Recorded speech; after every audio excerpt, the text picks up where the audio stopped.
Mr. President. The Senator for Georgia.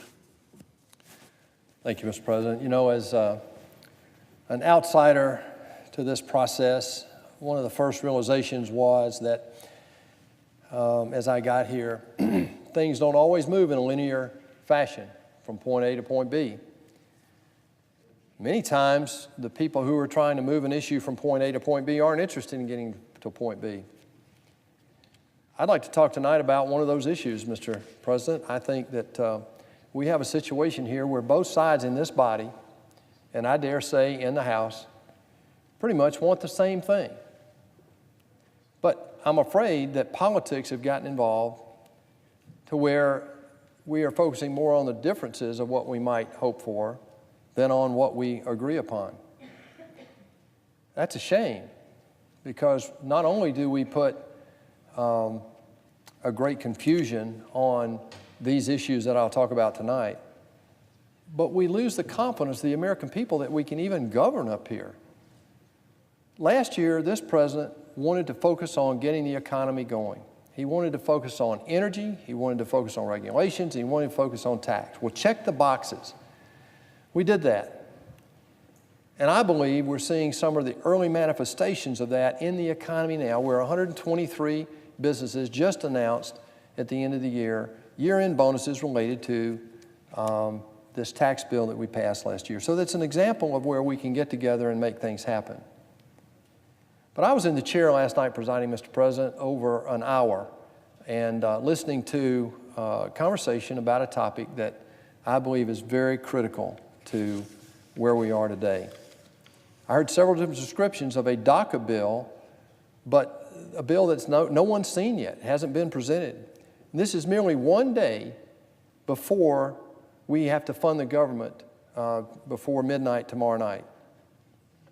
In my opinion, I think most people in America believe that's irresponsible, that members of this body are threatening to shut down the federal government over this DACA issue. Members of the other side of the aisle used to agree with that position. In 2013, the current minority leader said, and I quote, and other people have talked about this today, and I quote, "We should say, we're shutting down the government. Until you pass immigration reform, it would be governmental chaos." Well, that's what we're facing tonight. And I just don't think there's any need for it, because honestly, if you want to solve the DACA situation, there's a deal to be done. But serious negotiations aren't being made right now because one side wants to create this issue and threaten the shutdown of the government, thinking that they can get both a financing deal that they favor along with this DACA proposition. That's unfortunate. Our men and women in uniform, Mr. President, deserve better than that. You're an ex-officer. You know what I'm saying. It is absolutely ridiculous that we're in the 4th month of this fiscal year, in the middle of January. Our fiscal year started October 1, Mr. President. It is absolutely ridiculous that we're sitting here today having not funded the government permanently for the balance of this year. No other entity that I know of anywhere, in any business or any facet of operation, can do that, except the United States federal government. These two issues that we're talking about have nothing to do with each other and should not be tied together. That is the DACA solution and funding the federal government. Given our global security crisis, and I do mean the word crisis today, I think the world's more dangerous than any time in my lifetime, Mr. President. I can't think of anything worse than to tie up the funding for our men and women in uniform with an issue like this that we all want to solve anyway. I'm shocked that Democrats would advocate that we shut down the government over a bill no one's even seen yet, and an issue that has nothing to do with getting the government funded. Creating a false deadline for a DACA solution, I believe, and using it to hold military certainty hostage is no way to govern. And I think most people back home agree with that. That's what's wrong with this institution today, and both sides need to stop that. But right now, we need to get to a vote and fund this government. Now, I'd like to make a few comments about the current immigration system. It seems to be the topic of the day recently. Well, I want to tell you that some of us have been working on this for over a year. Some people in this body have been working on it for at least the last decade. 3 times in the last 11 years, Mr. President, this body has tried to solve this problem unsuccessfully. I believe one of the problems with each of those solutions or attempts at a solution, was that they tried to be comprehensive. Now, people are misusing that word today when they talk about what we are trying to do on this side. These 3 attempts over the last 11 years attempted to solve not just the legal or the illegal situation, Mr. President, and the temporary work visa situation, but they also tried to solve the legal situation. So they tried to solve all of this. Today, what we're trying to do on our side is to solve just the legal immigration system. Before we even talked about DACA, the legal situation is this. 1.1 million green cards are given out every year today. Now that's up from 300,000 in 1965 when this bill, the law that we operate under today, was first passed. 300,000 up to 1.1 million today. What we believe that if we get this done, then the next step would be to move to the temporary work visas, where we give out 2.2 million temporary work visas every year. And those need desperate work, Mr. President. Both sides agree to that. Some categories probably need to be increased. Others need to be streamlined. There might need to be a new category created. But that needs specialty work. And then, of course, we have to deal with the people who are here illegally. But remember, 40% of the people here illegally, Mr. President, or thereabouts, came into this country under a legal temporary work visa, or a student visa, or some other form of temporary visa, and overstayed their visa. We're one of the few countries in the developed world that can't track overstays. But that's not what we're trying to do here. We're trying to bring focus to an issue that will stop this continuing evolution of immigration problems. I believe that there's a better way, and there is a proposition to do just that. There was a meeting in the White House last week, Mr. President, on Tuesday, and the President started out that conversation. It was bipartisan, bicameral. You just heard my colleague from Iowa, Senator Grassley, talk about this. As part of that meeting, I was moved by how the President introduced this topic. He said, you know, with regard to the DACA situation, we need to develop a compassionate approach that demonstrates love in dealing with these young people who are here illegally, but at no fault of their own. The President in that meeting defined the scope, and he brought a sense of urgency to this topic. He expects a result. He undid what we believe was an illegal act by the past President in giving work status to these individuals, and said now this President Trump has said this is the responsibility of Congress to put a law in place to deal with this. I agree with that.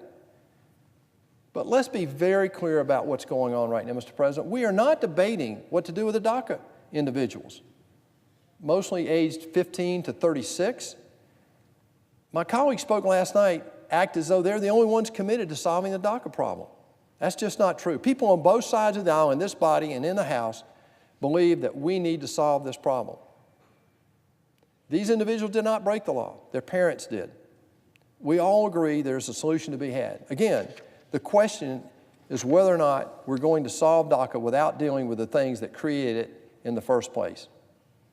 The President was very clear last week, and he has been consistent on this issue, as have those of us that have been working on this over the last year, this new focused approach on legal immigration. The President made very clear that the scope should include any solution on DACA has got to include border security, including a wall, an end of chain migration, and an end to this perverse diversity visa lottery. If we don't actually solve what created this, we're going to be right back here in just a few years. And that's the problem I have with the bill that's being discussed here, the so-called Graham-Durbin exercise. I just don't know why we would do that and knowingly put ourselves in the same position in just a few years. Haven't we learned our lesson from what we did in 1986 and 1991? I mean, we know kicking the can down the road on this is not going to give us any solution. But we have an opportunity because we have commonality here in this body about what we need to do going forward with not only the DACA situation, but this legal immigration system. There's a great deal of commonality of thought, Mr. President. I've done deals in the business world, and when you get this level of commonality, a deal should get done. There's a lot of symmetry here to be had if we would just talk with each other and get at the real issues and put political issues aside. If we give DACA recipients a path to legal status without a real investment in border security and a wall, We're going to further incentivize a new wave of legal immigration. By the way, the president has said this publicly. It's not necessarily a 2,000-mile wall, but it is a system of constraints where we know that we can protect our southern border. It's not just an immigration issue, it's a national security issue, as has been demonstrated by 2 acts of terror just in recent months. The plans I heard last night don't even address that, seriously. A $1.8 billion allocation is not a serious attempt at that. When the Dreamers Act, the estimate back then in 2013, the cost of doing that was $26 billion. And today, who knows what that estimate would be? It's got to be greater than that. The second criteria in this was that if we're going to solve the DACA problem and create or eliminate the things that create this issue going forward, we have to deal with how to protect the family immigration of the primary worker, Mr. President. We must protect the immediate family of the person that is sponsored and comes in as a citizen. But I believe that there's a great deal of confusion about that. This is the so-called chain migration. And there's nothing derogatory about that term. That was a term used by the Gang of Eight in 2013, Mr. President. The ranking member of the Democratic leader and the whip of the Democrats right now all use these terms repeatedly over time. There was nothing derogatory, and there's certainly nothing prejudicial about that term. It was a mere description of what happens in the current law. And the current law says this, that the person sponsored for citizenship comes in as a legal permanent resident, moves through a period of time and becomes a citizen if they apply, and they become a citizen. And during that process, as a citizen, they can then sponsor their spouse, their immediate minor children of their family, their adult married children, their adult unmarried children, their parent, and their siblings. The only thing we're talking about, Mr. President, is limiting that to the primary worker and their immediate family. And that would break the so-called chain as described by our members across the aisle. But let's be very clear. 72% of Americans believe that immigration should be limited to the individual worker, their spouse, and their immediate family. And again, the only difference between that ethos and what we have today are the parents and the siblings. So somebody says, well, I want to protect the families. Well, so do we. But whose family? The family of the sponsored worker, or their parents' family, or their parents' parents' family, or their parents' parents' siblings' family? Which family? And so I believe the American people have spoken loud and clear about which family.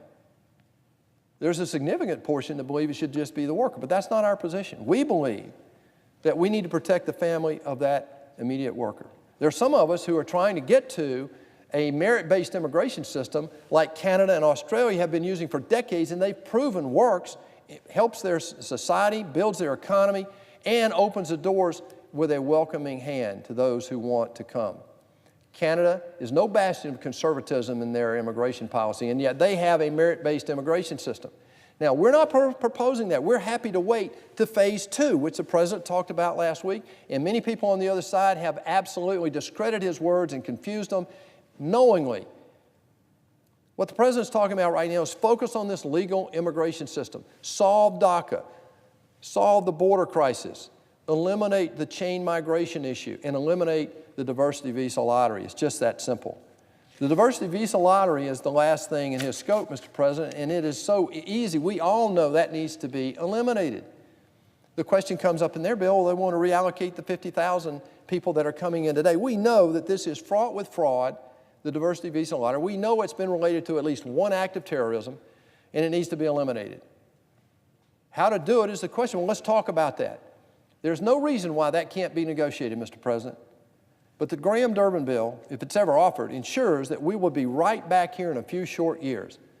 What we want is to give the solution on the DACA side and protect America from repeating this mistake again and again and again.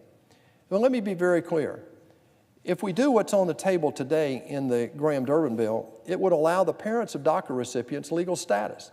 This would ignite future waves of parents entering the United States, putting their children at risk as they come across the border illegally.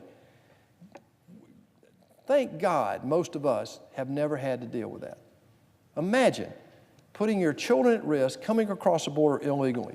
But then their children will eventually be given legal status according to this bill and precedent, and then they'll be able to sponsor their parents who broke the law in the first place. And here we go, reigniting another wave. So we have not done anything to eliminate from being right back here just a few short years from now. I believe it's time for action. My colleagues last night talked about, well, nobody's offered up any other solution. Well, that's just not true. There are 3 Republican Senate bills right now that relate to this issue, active bills, that have been filed, and they're out there. The language is out there. You can read them. There's one bill in the House. Chairman Goodlatte over there in committee brought a bill out. So it's just not true that we don't have things to talk about on the Republican side on this issue. What's missing in this process is a good faith effort to negotiate the details of a deal and make it happen. To try to make an end run on that process, not going to work. I don't believe it. I don't think the American people want it. What they want is to solve DACA and ensure we're doing this, not doing this again in just a few short years. This means that we need a real investment in border security. We need to put a focus on the immediate family of the sponsored new U.S. citizen and their incoming family of incoming immigrants. And we need to end this archaic, outdated diversity visa lottery. The solutions are here, Mr. President. I might not be 100% happy. They might not be 100% happy. But I promise you, in my experience, this situation is closer to a deal, a negotiated deal right now, because both sides really want to see an end to the situation where there's a question about the DACA recipients. But we want to make sure we're not back here in 5 years or even sooner dealing with the same problem again. That's the lesson we should have learned from 1986 and 1991. Mr. President, it's an honor to be in this body, but it's time for action. It's time to get to point B.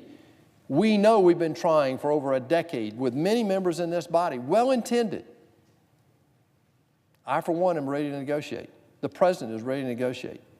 Let's get together and make this happen. It's time for action. The American people demand it. But let's please don't tie this solution to the funding of the federal government. That is totally irresponsible. Our men and women in uniform deserve better, Mr. President. With that, I yield the floor, and I note the absence of a quorum.